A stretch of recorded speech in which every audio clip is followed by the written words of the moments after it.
Gray paint has been everywhere for the last 10 years, but does it really belong on a painted lady? Hi everyone, Ken here. Welcome to This House.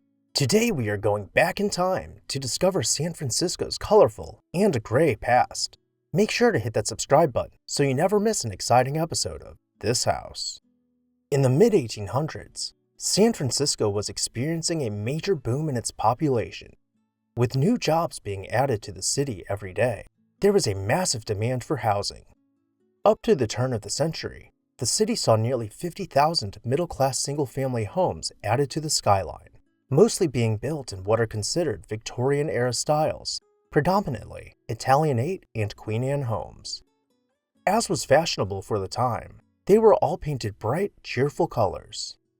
By the year 1900, the city mostly consisted of nearly identical homes lining the streets for as far as the eye could see. But this all changed when the 1906 San Francisco earthquake wreaked havoc on the city.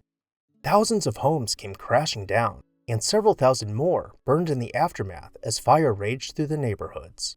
But nevertheless, because these homes had been mass-produced, tens of thousands of them survived catastrophe. But the same could not be said about the homes' surviving desirability. Since the time of their construction, amenities such as indoor plumbing and electric lighting had become commonplace. Retrofitting these old homes was incredibly expensive, so instead of spending a fortune connecting them to the grid, most people chose the most economical decision, which was simply to tear them down and build new homes in their place. By the time World War II rolled around, an estimated 16,000 Victorian-era row homes had been replaced with new buildings. It was around this time that many of the surviving ones began to fall into disrepair as their wood gingerbreading began to rot and their porches began to sag, causing people to strip them of their details. Of course, the nation was preoccupied with fighting overseas, leading to worker shortages and resource rationing for the war effort, so these architectural elements were not replaced. Instead, many homes disappeared in plain sight, being covered over by tar paper, aluminum siding, and stucco. But for most families, this was still too expensive of an endeavor, leading many to choose to repaint their homes, and the color they chose was battleship gray. It was not because gray was in fashion, at least not yet. It was because the US Navy had produced so much of this paint that there was a massive surplus.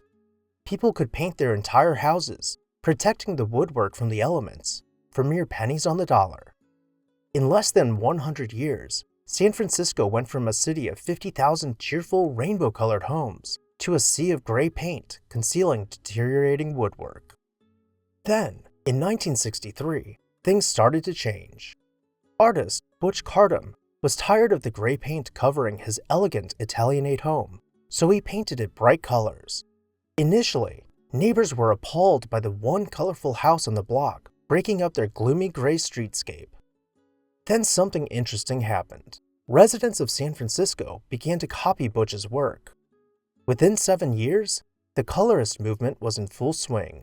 Neighborhoods were brought back to life with cheerful paint colors as people began to restore their homes with gingerbreading and remove the tar paper. Thanks to one bold artist, San Francisco now boasts several rows of brightly colored Queen Anne and Italianates, such as the painted ladies on Postcard Row, sometimes referred to as the Seven Sisters, which have become an iconic landmark of San Francisco. Over the last 60 years, San Francisco has been transformed from a gray city to a wonderland of colorful residences. Just enough time for the grayscape to have skipped a couple generations.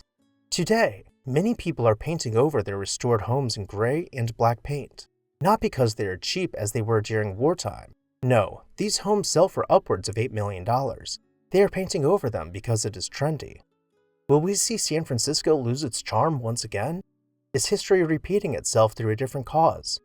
Let me know your thoughts down below in the comments section. And while you're there, make sure to hit that subscribe button so you never miss an exciting episode of This House.